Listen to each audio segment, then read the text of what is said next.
Hi, my name is Sam Haugen, and a DNA binding protein complex that I find interesting is the nuclear factor kappa beta.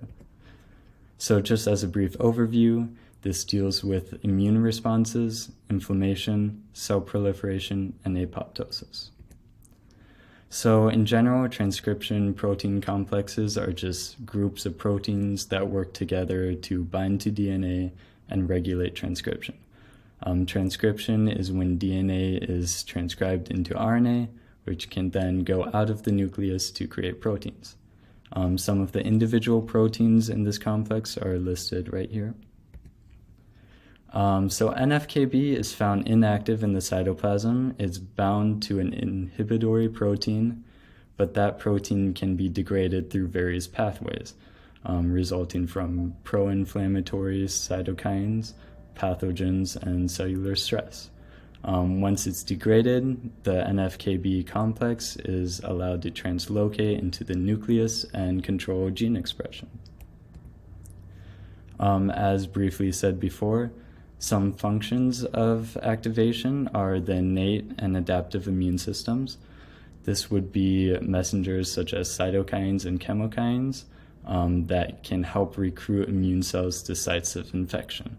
This would help in getting macrophages and neutrophils to where they need to be to ingest invaders and keep cells healthy. Another function is apoptosis, which is just programmed cell death and conditions of inflammation. And cell survival is a third function where it just helps with the growth and proliferation of cells. Some cool applications to therapeutics for this complex would be towards some types of cancer. The NFKB complex can actually work against the body if it proliferates mutations in DNA.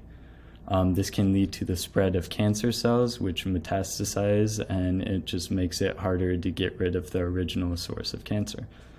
But this can also be a possible point of intervention if you can isolate this specific pathway and neutralize it. Another application would be towards autoimmune diseases, which often have chronic inflammation.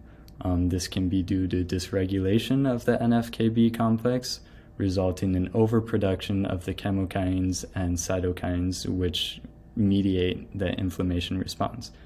It can also promote survival of overactive immune cells that attack your own body. So this is another point that you can intervene at. Thank you for watching.